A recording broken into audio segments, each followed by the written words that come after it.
Welcome to the Social Justice Forums. I'm your host, Brittany Skyler, covering for Darren Jaime.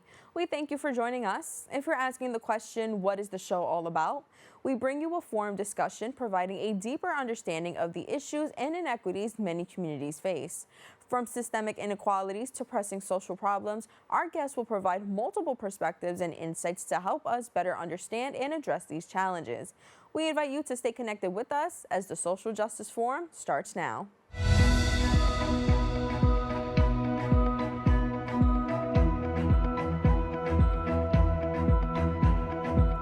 Welcome back. New York City's elderly population is facing a severe crisis marked by increasing poverty, insufficient retirement funds, and significant disparities across different neighborhoods and racial demographics. Senior poverty has dramatically risen by almost 41% in the last 10 years, with over 25% of older adults in the boroughs like the Bronx and Brooklyn experiencing financial hardship. Many seniors are compelled to work beyond retirement age due to financial necessity and the increasing cost of living. Joining us is the Editorial and Policy Director of Center for an Urban Future, Eli Dvorkin. Eli, thank you so much for joining us this morning. Yeah, thanks for having me back on. Absolutely. So to start things off, can you tell us what are the biggest factors driving the rise in poverty among older New Yorkers? Sure. A big part of it is that the older adult population of New York is booming. Let's talk about the Bronx. The Bronx is still the youngest borough, but the older adult population has surged. The older adults are now 14% of all residents of the Bronx. That's up from 10.7% a decade ago. And overall, the older adult population has increased 32% in the Bronx over the past decade. There's nearly 200,000 Bronxites today who are over the age of 65. But that's not the only reason that the poverty rates are increasing. A big part of the challenge is that financial insecurity for older adults is growing. And what contributes to that, among other factors, are a shocking lack of access to retirement benefits, to Social Security, that's really making it difficult for older adults to age in place and age with dignity across the five boroughs. Yeah, absolutely. And so we kind of touched on it in the intro and just now with the lack of retirement funds and the increased cost of living. But can you elaborate on why so many seniors are working well into their 70s and beyond? Now, we know that, 65 was around that age you start to look into retirement, or you are already retired at that age. But now that we're seeing such a drastic change now that seniors, again, in their 70s are working. So can you tell us a little bit about why that is?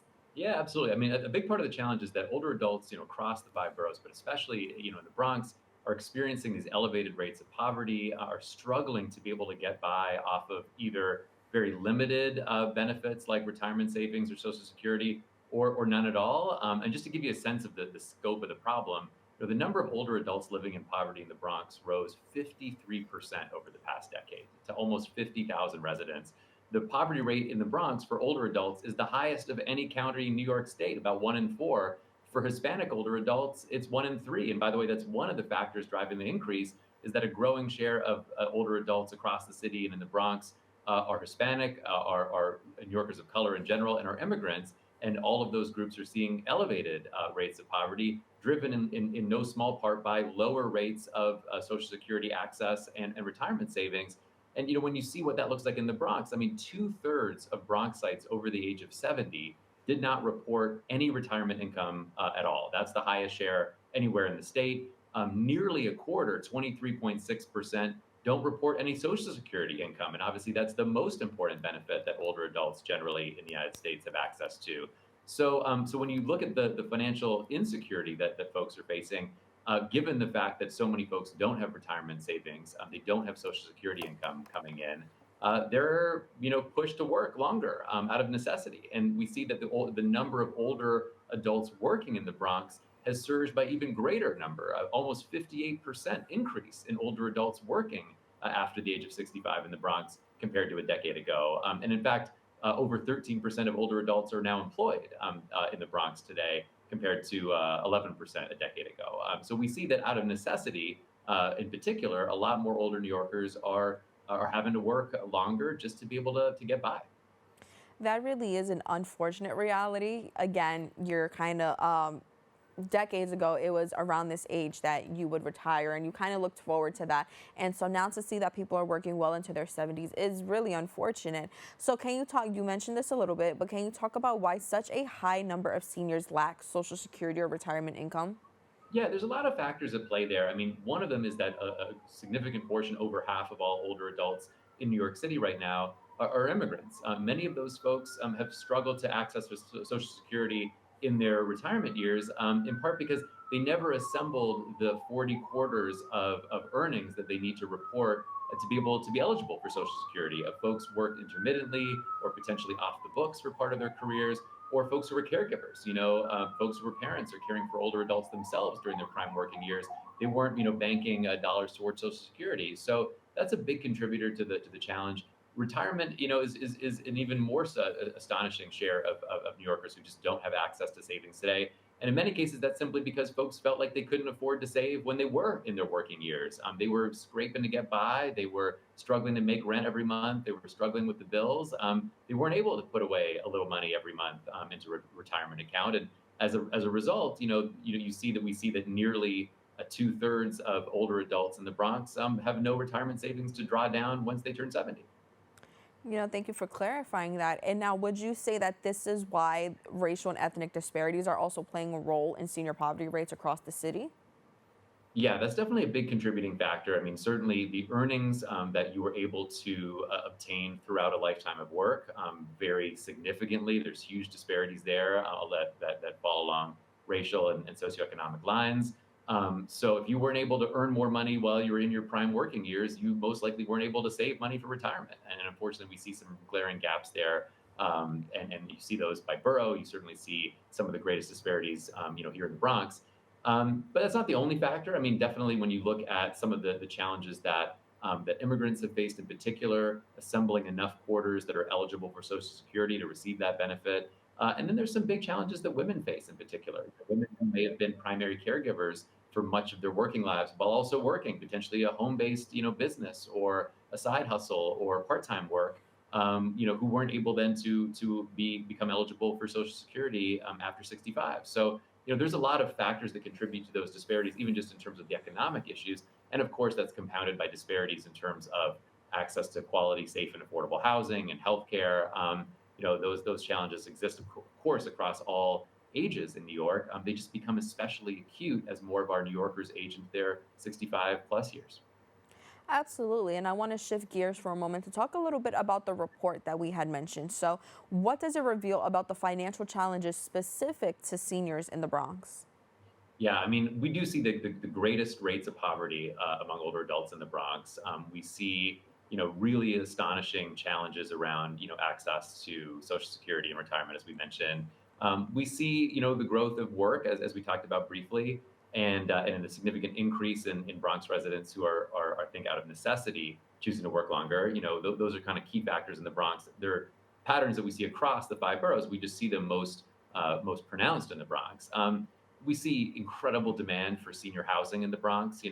A recent senior residence opened for housing applicants and received 26,000 applications for 84 units, and that's not atypical. That's pretty common when it comes to desperately seeking affordable housing, especially senior housing in the Bronx. So all these challenges are magnified in the Bronx, and in a borough that already deals with the highest poverty rates in New York City and the lowest median incomes. But I think in many ways, the poverty challenge that no one's talking about as much in New York City and in the Bronx is the older adult poverty challenge. And that's where we see the need to really focus policy and investment going forward. Yeah, absolutely. Thank you for sharing that. And now let's talk about how the senior population in New York City has changed over the last decade, and maybe why is that leading to us to where we are now? Yeah, sure. So, I mean, as I mentioned, our older adult population is not only larger than ever before, it's more diverse than ever before. We've seen, now that, over half of all older adults in New York are immigrants who were born outside the U.S.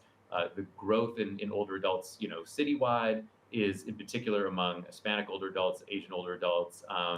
We know that the growth of those particular populations comes with some unique challenges, I would say, around cultural competency, linguistic diversity. I mean, we need to be able to offer services to older adults that meet them where they are, not only physically, but in terms of cultural background, in terms of languages, and as our older adult populations become more diverse than ever before, so too have the needs to invest in programs and services that are more themselves more diverse, more culturally competent, linguistically competent. So that's one kind of key part of the challenge. What's shifted as that population has grown. I did also just want to underscore the huge untapped opportunities here as well. I mean, in some ways, older New Yorkers are one of our fastest growing natural resources. There's so much knowledge and wisdom that are contained within our older adult communities. We haven't done nearly enough to seize on the opportunity that our growing older adult population presents. I did mention the folks that are choosing to work out of necessity, but there's also lots of older New Yorkers more than ever before who are choosing to work out of choice because they want to stay involved and continue to work and contribute and find meaning in that. There are older adults who are, critically important contributors to their communities as volunteers and mentors, and increasingly as business owners. The number of older adults who are self-employed and who have started businesses has boomed over the past decade as well. So these are all factors that kind of illustrate what's changed about our older adult population, and none of that takes away from the really dire poverty challenge that the city's older adult communities are facing. But there's also some untapped opportunities there, and the city should be doing more to realize more of the potential within our older adult population. Absolutely. And now we mentioned a lot of the challenges that they're facing at the moment, but tell us, how are they coping? Well, I mean, it's challenging. A lot of older New Yorkers are turning to the same kind of social safety net programs that other New Yorkers experiencing poverty rely on. You see growing numbers of older New Yorkers in line for food pantries, picking up food once a week. You see it in terms of the data on the growth in demand for services, whether that's in-home healthcare services or home delivered meals, or help with making retrofits to apartments so that they can be more accessible as folks age, so that they can age in place, and certainly around demand for affordable senior housing. All these areas where there's just growing demand, and folks are coping in whatever ways they can. They're living doubled and tripled up with relatives where that's a possibility in multi-generational homes. Folks are seeking out other services through our senior centers and through other human services, nonprofit social services organizations. And I would say folks are helping each other out wherever they can, in informal networks, within communities, looking after, taking care of, keeping an eye out for our older neighbors. But it's a big challenge, and frankly, the investment just hasn't kept pace with the needs. I was actually going to ask you next, what are the support systems in place and, that quote village in place? And you did mention some of it. Please let us know if there are more, but also let us know what are the gaps and what needs to be filled. Yeah, well, there's some big gaps. I mean, I would start with how the city invests in older adult services today. The city's main agency responsible for aging, the Department for the Aging, receives only a tiny fraction, less than half of 1% of the city's budget, even as older adults are now, almost, 1 in 5, 1 in 6 New Yorkers.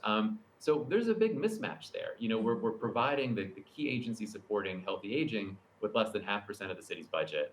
That's got to change. There needs to be a commitment going forward from the next mayor, from future administrations, and from the state as well, to significantly ramp up investment in healthy aging. And I would go a step beyond that to say, look, there's specific categories of need where we see immense unmet need. Home delivered meals is a big one. Capital investment in our aging services infrastructure, including our senior centers, is woefully behind. We've got massive, multi-million-dollar backlogs of state of good repair needs to make sure that those kinds of facilities, including senior centers, adult daycare centers, that those places are not only intact, but really livable, healthy environments. And we see some big unmet needs around navigation supports. A lot of older New Yorkers who are looking for help, they're struggling in part because we have so few resources in place to help those folks navigate the array of services that do exist today. We need, to invest more in navigation supports and individuals who can provide one-on-one support, counseling, and advising to older New Yorkers to help them navigate the challenges that they may be facing, the opportunities that are out there, and the resources or services that are available. But I think it starts with, one, investing in aging in New York in a much bigger way that meets the real scale of the need. And two, going beyond the Department for the Aging to integrate investments and policies that support aging in place, that support healthy aging across New York City government, from the Department of Transportation to the Department of Housing Preservation to the Parks Department. All of these agencies and many, many more have a role to play in cultivating a city in which we can age well and with dignity. They do those things in many cases in limited ways with limited budget and also with limited focus and attention from top policymakers. But if we want to make sure that, as our older adult population booms and as older adult poverty grows, that we can meaningfully address those issues, we've got to not only fund the Department for the Aging, we've got to really invest in healthy aging across government. Absolutely. You touched on a lot of the points that I was going to ask, including the Department of Aging restoring that funding, and also what are some policies and programs that need to be put in place. So thank you for sharing that. Now, I definitely do want to touch on what are the long-term consequences that could arise if this crisis isn't addressed? Sure. Well, unfortunately, I think one of those consequences may be exacerbated in the very near future, and that would be any reductions in the benefits in the programs that are funded by the federal government that older New Yorkers and that older adult serving organizations rely on. If we see a loss or reduction of any of that funding, whether that's funding for healthcare or meal services or transportation services or food assistance, we're looking at potentially an even more dire picture when it comes to meeting these growing needs.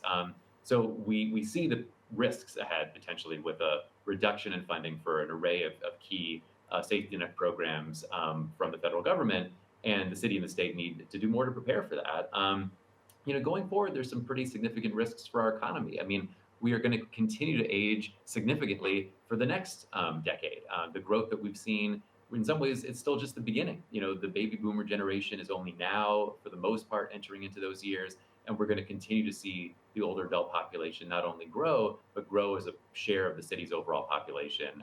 And that means that there are fewer New Yorkers who are contributing to tax revenue to ensure that the city has the funds that it needs to provide these services, and more New Yorkers who are going to be in need of those services. That's a structural challenge for our economy, and it means that we've got to do a lot more right now to shore up the well-being of New Yorkers even earlier than 65, in their 50s, going into those years in the decade ahead, so that folks are able to be more financially secure, have some retirement savings, have a safe place to live where they can actually age in place, comfortably. We've got a lot of work to do, not only for our existing older adult population, but to improve the future facing our next wave of older adults. And unfortunately, we're going to see, potentially a more challenging environment to do all of that in if we see a reduction in federal funding. Absolutely. Eli, thank you so much for sitting down with us today and sharing this with us. Yeah, my pleasure. Thanks so much for having me on. We have to take a quick break. We'll be back right after this.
Only 57% of New York City high school students are college ready by their senior year.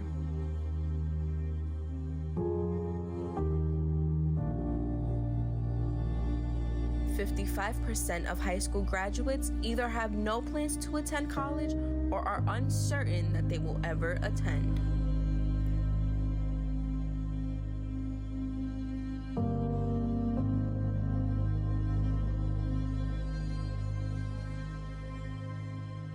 34% of young adults don't go to college because they can't afford it.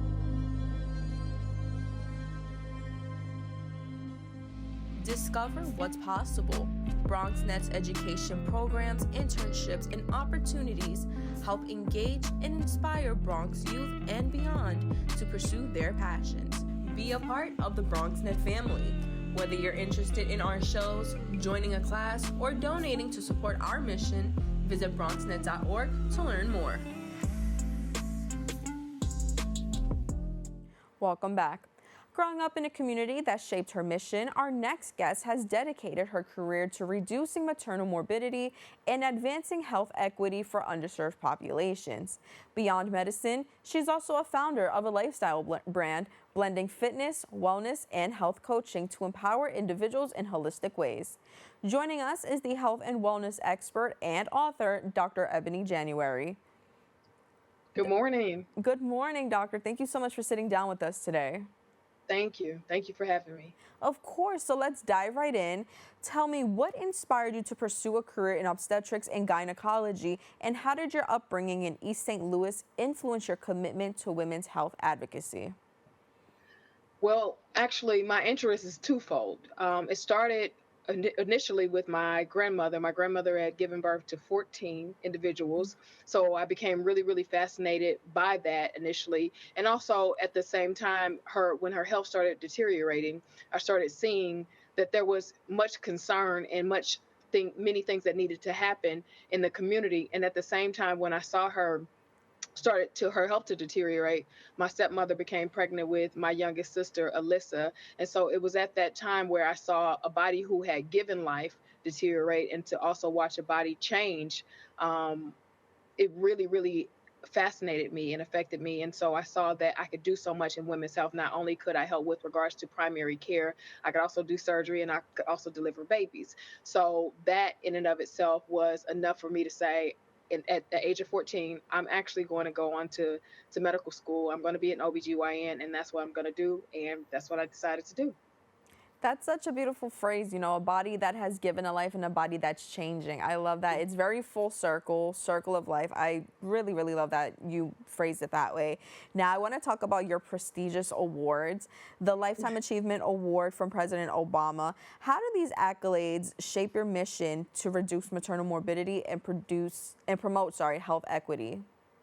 When I received the award, it was completely unexpected. When you're focused on the mission, you're so focused and you're not really worried about whether you are getting trophies or awards for, you do it because, in my mind, I do it because I'm supposed to do it. And so what I started doing was, when I started practicing full time, I started seeing a lot of women in the underserved communities that were struggling with regards to their health and things that were so preventable. I grew up in a household where my dad juiced, right?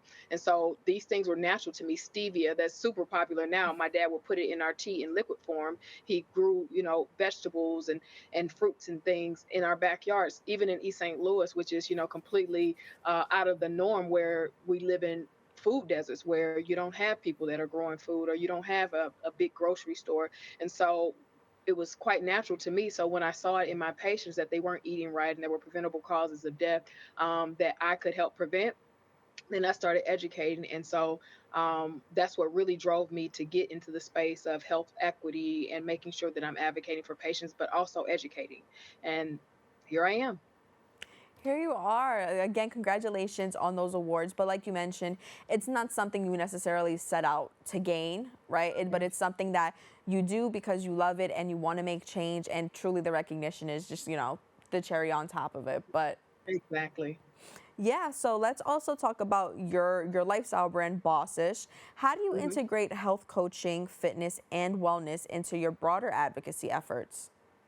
Well, it's hard to do one without the other, right? Especially in my mind, right? So what I do as an OBGYN, I started seeing women who were very, very busy. They were everything to everyone and nothing to themselves. And so I said, let me give them the tips and tools that I utilize, the balance that I utilize in order to stay healthy, being a busy physician, being, sitting on boards, doing a lot of community outreach, being a family member. I take care of a sick dad. At the time, I had a sick grandmother, and also my mom being ill as well. So what I started doing was, I said, you know what, I'm going to give them essentially my brain, my regimen, and that's what Bossage was birthed after behind. And so I said, I'm going to show them that you can be both. You can be a boss, in your own right, but you can also be healthy. So I give them tips, tools that will allow them to be healthy, even inside their homes. Quick recipes that they can do in the home, workouts that they can do in the home, how to integrate it with your children. Because like I said, with my dad, we didn't have soda in our home. We had juice, and so kids put in their body what you introduce into them in front of them. And so I started teaching women quick tips and tricks that I utilize in order to stay healthy, and that's when I birthed Bossage. I love that because a lot of times when we're so busy with work and for women who have families, it all gets in the way. And the first thing to Mhm. go essentially is your wellness and what you Absolutely. do for yourself. You're the first person, to go in a sense. So I really like that you bring that in. It's like, hey, listen, you don't have to make this massive change overnight, but it's these small little habits here and there that are going to Yeah. add up. Absolutely. So, one of the things that I posted on social media was a picture of me doing squats with my with a little baby, I right? love Not that. my baby, but it was my dad's caregivers. It was her grandson, and Hmm. so I was doing some squats, and I did some steps, some exercises up the steps with him, and just kind of showing women that you can integrate both, right? Even if you're in the kitchen cooking, you can do some body weighted exercises. You can do some push ups. You can do some that are assisted against the countertop. There's so many things that you can do that we don't think about right now. I have a desk lift. Hmm. And so that's something that I utilize in order to stay healthy. I have the under the desk treadmill. There are things that we don't necessarily think about. It's not as hard as you think, right? And like I stated, with regards to young people, we think that, oh, they're not going to eat this, but they're going to eat what you introduce to them. I always tell people, my game, my rules, and it's the same way inside of the home. Like, give them what you have in order for to create good habits for your children and your family. Absolutely. Again, it doesn't have to be this daunting thing of like, No. oh man, I have to go spend 3 hours in the gym. It's simple things that you do in the middle of your daily task, which I think is really important. Yeah, I tell people my jump rope and resistance bands have more sky miles than most people because I literally take them everywhere. TSA always flags me because it's a weighted jump rope and it always gets dings, and I'm like, oh, it's my jump rope, and they're like, oh, you must do this all the time. I'm like, yeah, I do.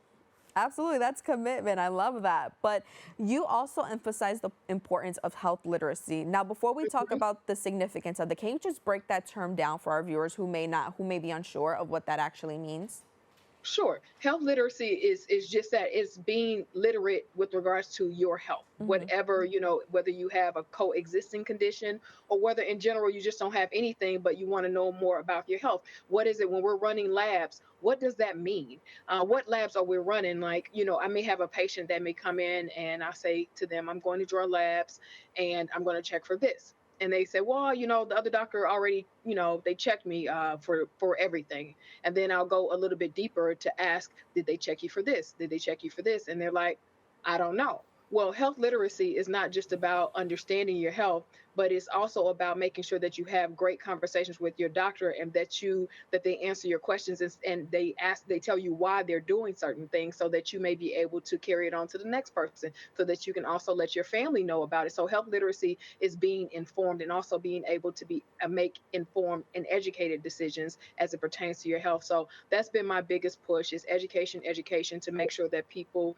know, and especially my patients and the community that I serve, that they know why we're doing certain things, and so that they can make informed and educated decisions and they can advocate for their self in an informed manner. Absolutely. And now let's talk about specifically for women. Why is health literacy so critical regardless of your income or your education level? Well, as you can see, and we're talking about it quite often, is that we are in crisis. Black and brown women are dying at 3 to 4 times the rate as their counterparts. And so I think that it's important that we know that many of this is systemic change that needs to happen, right? And systemic change takes some time. So Mhm. if the systems take time to change, we have to change how we respond to our health and how we deal with our health. We have to change from being reactive to proactive. Most people will say, oh, I changed my diet when I got this diagnosis. I changed my diet when I got this diagnosis. Well, now it's no longer an option to be reactive because we see that women are dying secondary to preventable causes of death. And many times they sometimes what can help is just making sure that you're educated where you can say, hey, I don't want this, or can you take a step back and tell me why we're doing this in the labor room or in the operating room if you're going for a c-section. Is very, very important, especially in this day and age, because the morbidity and mortality is secondary to childbirth is getting worse. So we want to make sure that we improve it, and we can improve these things by making sure that you're advocating from an educated place. And that's why health literacy is so important for me. Absolutely. And now, from a healthcare provider standpoint, how can they Mhm. improve communication to ensure that patients fully comprehend their health conditions and treatment options?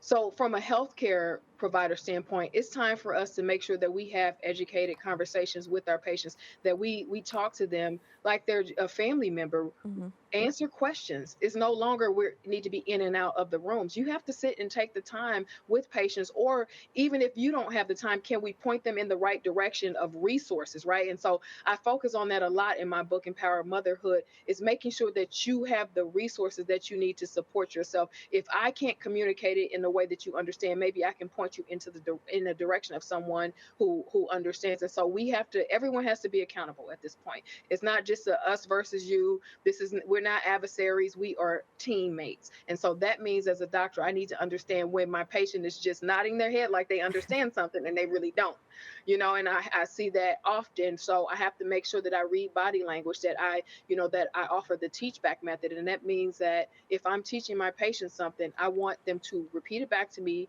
and explain it back to me in terms that they understand, so that I can know that they fully understand something. So as doctors, we have to make sure that we understand that it's time for us to educate. It's time for us to understand our own biases, because we can be even of the same complexion, we can be the same nationality, we can be the same culture, and we still not quite understand each other, right? And so it's important for us as doctors and healthcare providers to understand our own biases, and that there are sometimes language barriers, and we can speak the same language but not speak the same language when you're from different places. So we have to understand that we all play a role, that this is a team approach and it's not an adversarial relationship. Absolutely. It is a team effort, as you mentioned. I love your hands-on approach. I love the teach back method. I think that's so beneficial, especially in an age where, again, you're not really sure of what you're being told, and you're just like, sure, they're telling me this is it, and that's what it is. But Oh, the head nod. They always do Mhm. the head nod. And I'm like, do you truly understand? I'm a little guilty of it too, I can't lie. But I do love that method. But I do want to jump into your book, Empowered Motherhood. It offers guidance for modern mothers navigating pregnancy, childbirth, and postpartum. Can you tell us what inspired you to write it, and what do you hope that your readers take away from it? Well, what really inspired me were the patients, right? Hmm. Often I was seeing that head nod, and I knew that patients weren't really understanding things. Or, I would go into rooms, and I'll tell you, I'm licensed in 15 states, Florida being one of them, New York being one of them. But I remember being in Miami practicing, and I had to do an emergency C-section on someone who was bleeding. And she came Hmm. in, it was very quick, everything happened so fast. And I did a very quick history and physical, and I said to her, any complications with your pregnancy? And she spoke another language, but we had a translator, and her husband was there as well. And she said no. She said no, that there was nothing that was going on with the pregnancy. Everything was fine. I get in. I did emergency C-section on her because her vital signs were changing and she was bleeding, which she had something called placental abruption. Hmm. I go in, and when I pull the baby out, the baby had no brain. So here, up, there was nothing. That's called anencephaly. And so afterwards, the pediatrician is looking at me like, we didn't have to do this. And I had to tell the pediatrician, well, I have two patients, the mom and the baby. So we had to do this because mom's vital signs were changing, but, and she was bleeding excessively. However, the mom didn't understand that when the doctor saw her in the office, that this baby was incompatible with life. She thought that she could have a nice normal baby, that this was going to be, yeah, maybe a baby with a little bit of difficulty, but this was incompatible with life. So that was one of the turning points for me, that I said to myself, this can't go on. I have to educate these women. I need to let them know what it's like pre-pregnancy, what they should be worried about, and what they should work on before they even get pregnant. When they are pregnant, these are the signs. This is what this means. When we're talking and using these big words, this is what this means. This is what that means. These are the outcomes. These are the risks. And when you get into labor, these are the things we're looking for when we keep coming into your room or we're looking at the baby's heart rate tracing. These are the things that are associated with poor outcomes. If you had a previous C-section and you want a vaginal delivery, these are your risk factors. This is your risk of having a successful delivery. So I was getting these questions that people, or not getting questions that people should have asked, and I said to myself, I'm seeing this going in a bad direction. Let me give them the tools that they need in order to be successful, and they don't feel as though we're just poking and prodding and they have no say. And that's really what inspired me to write the book. Wow, thank you so much for sharing that and for writing the book, because again, it's an important resource for people who want to become mothers, expecting mothers, and I think it really is important because again, we go back to you're being hurled all these terms at you and you just give the head nod. It's like, yep, sure, Yeah, thanks, and you absolutely. don't know how to navigate. You don't know how to navigate. And so with my book, you're going to get resources. If you have mental health issues or potentially you may be undiagnosed, you're going to have mental health issues. You may potentially have mental health issues postpartum. You're going to get resources for that. You're going to get links to websites. You're going to get websites for journaling. Some people, if they have a high risk pregnancy, they're in the hospital for a very long time. So I'm giving resources for that. You're getting exercises. You're getting things broken down to you. What is a first degree tear? What is a second degree tear? What are the incisions for a C-section? You're going to get those things. You're going to get so many resources that you would have, that you need, that you wish you would have had. What I see a lot of times is women will say, "Well, I wish I had this book when I had my first baby, my second baby." But now if you've had multiple babies, this book is for you. If you are a significant other, this book is for you. I break it down. There are pictures. It's color coded. It's easy enough for you to understand and easy enough for you to be able to have a conversation with your doctor in an informed manner. You're going to definitely leave knowing something after you've read this book. That's amazing. And for this book, you've done a book tour. Tell us some of Yes. the cities you visited, and you did mention just now, but tell us a little bit about what the feedback has been like. Yes. So we just started 2 months ago. We started doing Black Maternal Health Week. That was April 11th through the 17th. We started in DC, which was absolutely amazing. I've met so many people, so many advocates for maternal health. I met amazing doulas, and doulas are support. They're non-clinical, but they're support people, and they were the original birthing population of doulas. And so we're seeing a rebirth of doulas, and so I'm really excited about that. And I met so many in DC. I met so many people who are advocating from just a Congress standpoint. I've been able to connect with them. DC was absolutely amazing. We just left New York, which was phenomenal. Connected with amazing people like Jose Perez, who Mhm. he's been advocating since his significant other passed away 19 months ago. And so just some amazing people. A lot of support from men who now they're seeing that they can no longer be innocent bystanders in the exam room, and now you're having these individuals who are becoming single parents and men. And so now they want to know, they're involved. They're like, okay, what do I need to know? What do I need to look out for in the postpartum period? So it's been absolutely amazing connecting with people. People have been extremely supportive. And so I'm really, really happy. Our next tour stop is St. Louis, which obviously is my hometown. And then we're going to do Houston and Dallas. And we have a whole 20 city tour. So I'm really excited about it. But the response has been absolutely amazing. People are saying that they learned something. I've had, like I said, guys who are coming up saying, I didn't know that I needed to know this. I've learned so much. It's been absolutely phenomenal. That's amazing, doctor. Again, I want to congratulate you on your book and just the achievements that you recognize. We are coming up on a minute, so just in a nutshell, can you tell us what advice do you have for individuals seeking holistic health improvements? The fact of the matter is there's so many resources out there for you. Just know it's no longer time to be reactive. We have to be proactive as it pertains to our health. And if you have any questions, you can absolutely reach out to me. Dr. EJ at drej.com is my email address, and that's doctor spelled out. On Instagram, I'm Dr. Ebony January. That's doctor spelled out, Ebony with an I, and January just like the month. But DM me, let me know what topics you want to hear about. Also email me. I answer questions on a regular basis.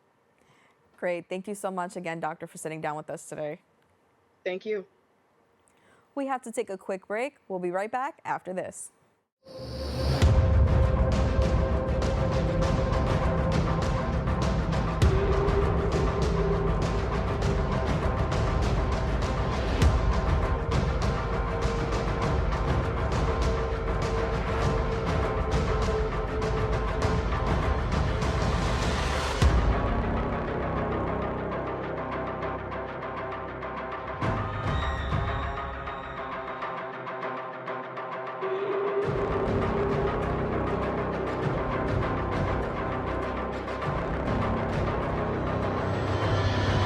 What's up, creative family?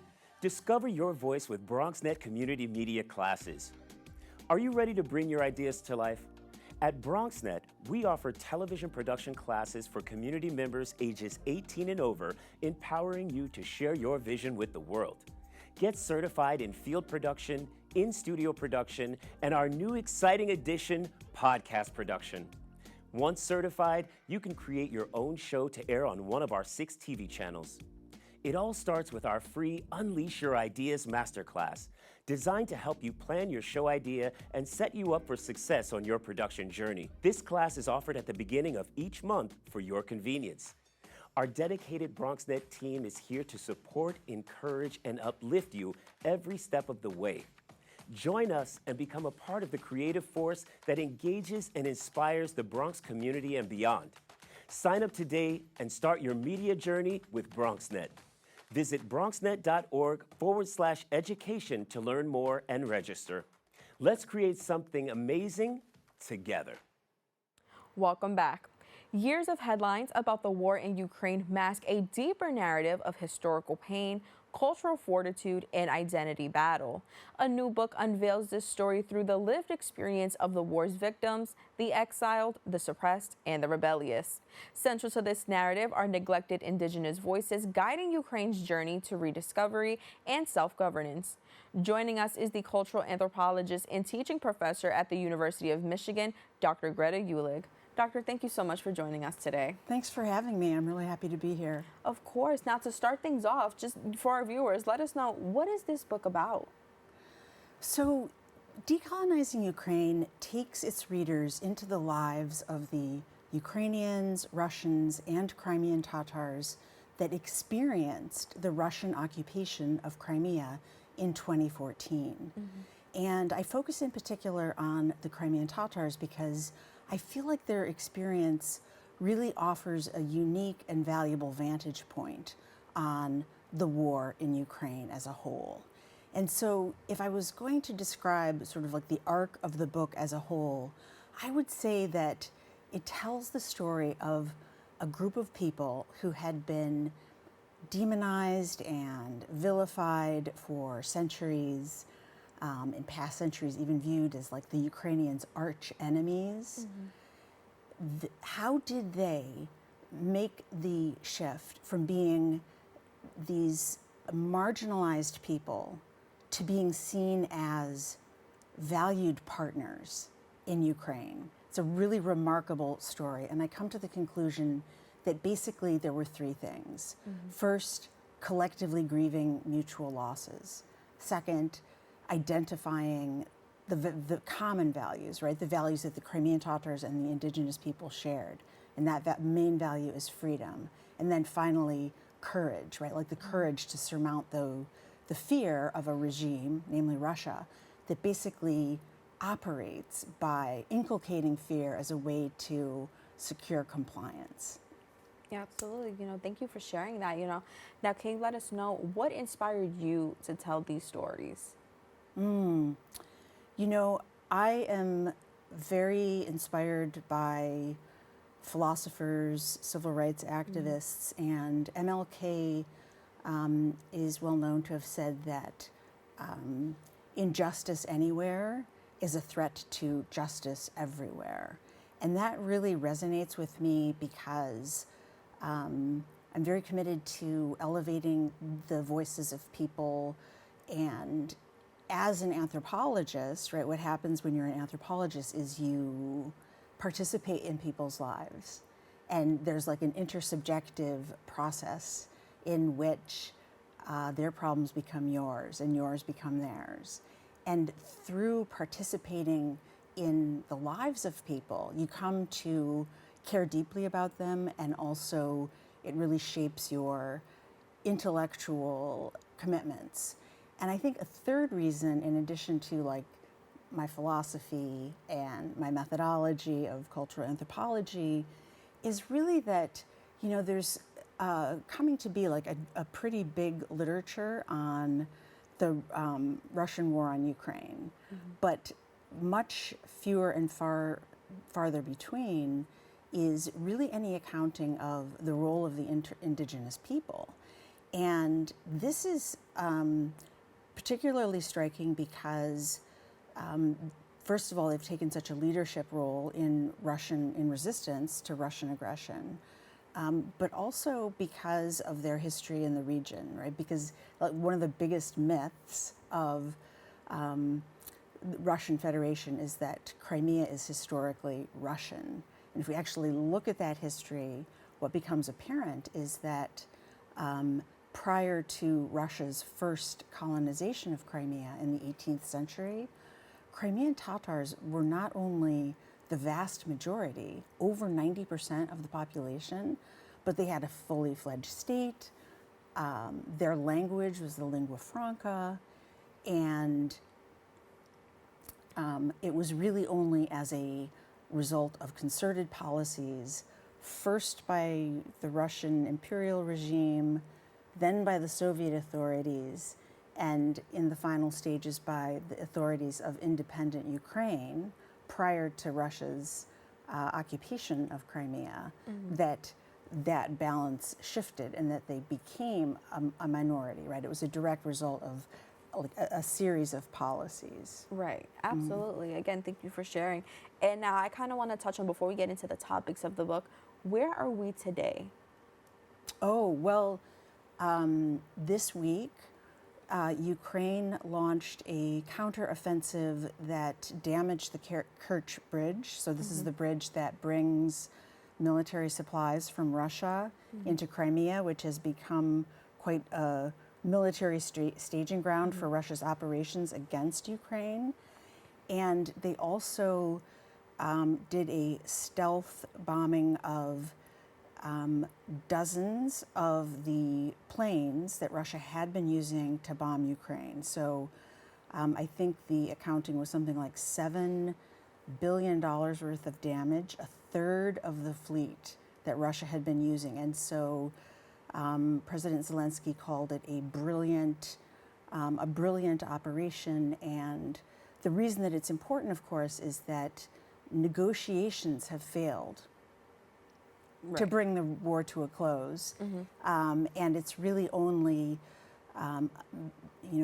Ukraine being in the position to meaningfully defend itself that the war can come to a close. And so let's talk a little bit about certain topics that are mentioned here in the book. What I want to start with is, how has Russia historically portrayed the Crimean Tatars, and what impact has that had on public perception and policy?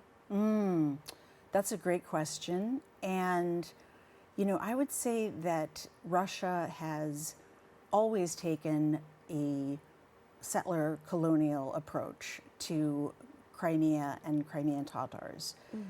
Settler colonialism differs from ordinary colonialism in the sense that they don't just seek to extract resources from Crimea or gain access to, say, agricultural land or warm water ports.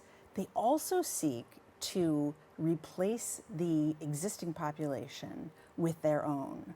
And we saw that after the 18th century imperial colonization of Crimea, but even as recently as, since 2014, Russia has moved massive numbers of Russians into Crimea, again, shifting the demographic balance in favor of Russians, and that then provides like a justification, right? A logical justification for them to be there. With regard to the Tatars, there's a very direct through line of viewing the Tatars as potentially disloyal. And we saw that during the Crimean War, where small things led to big rumors, and they were accused of being responsible for Russia's military defeat. And then it basically, there's a through line of them being seen as kind of a potentially disloyal group. Right. Right. And so you kind of mentioned balancing things in one's favor. So let's talk about how Russian propaganda affected relationships and communities in occupied territories, particularly in Crimea.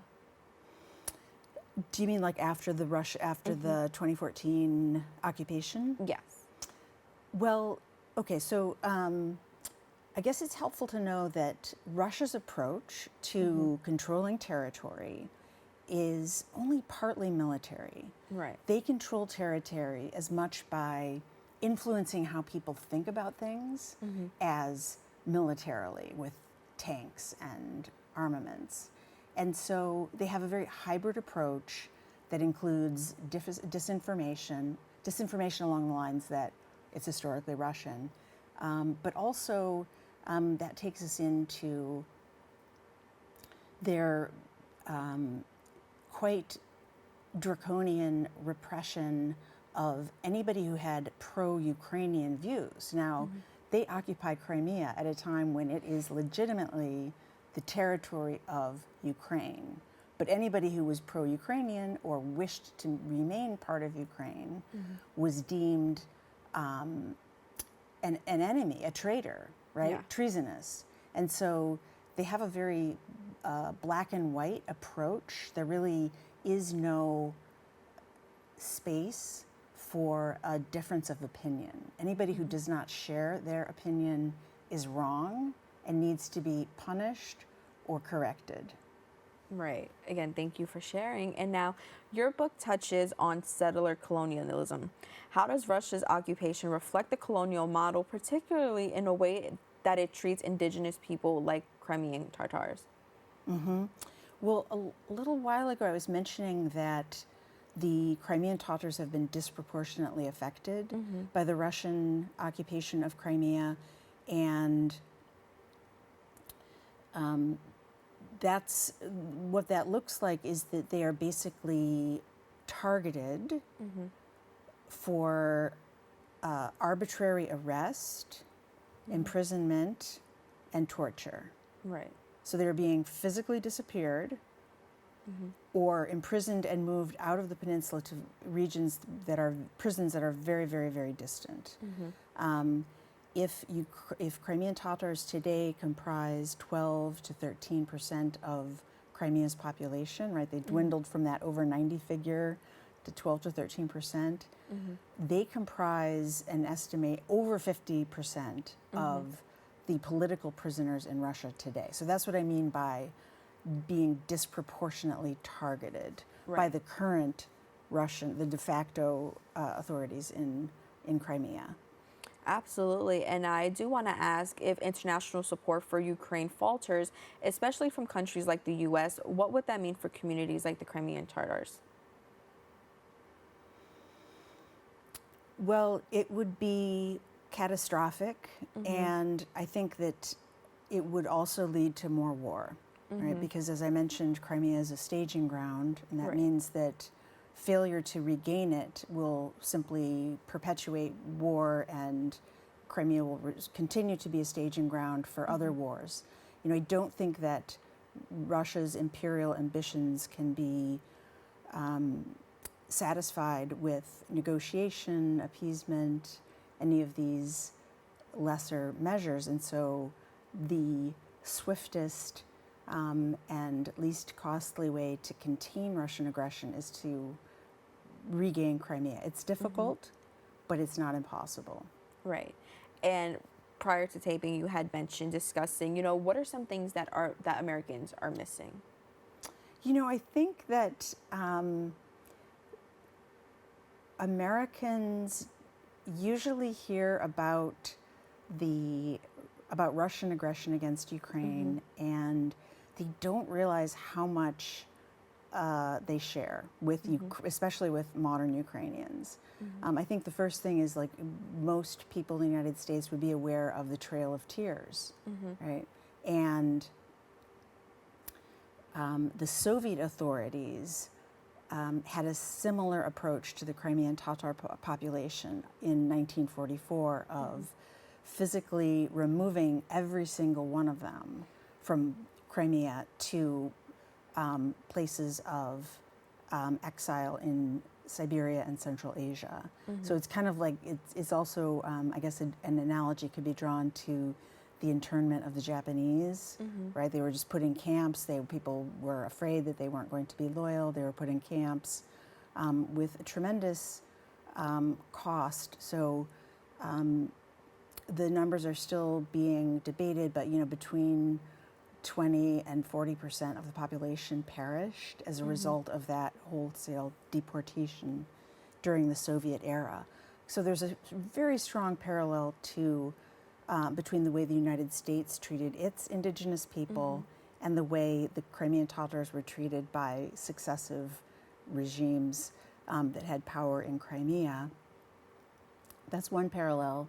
But then I think that there's also another parallel that can be drawn between the Crimean Tatars movement to gain full political subjectivity as Ukrainian citizens and the civil rights movement in the United States, right? So I draw a lot on, for example, James Baldwin, right, who said that the Black American experience can show something about United States that it otherwise couldn't see. And the same is true for Crimean Tatars, because we haven't really spoken a lot about Ukraine, but Ukraine is really only part way in the process of recognizing indigenous rights. So unlike Russia, Ukraine has recognized Crimean Tatars as indigenous.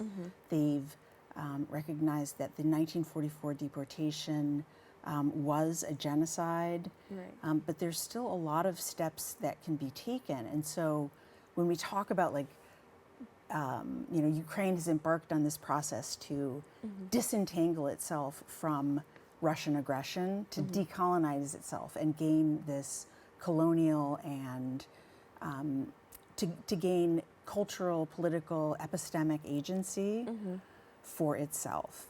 And that will probably be, familiar to you, right?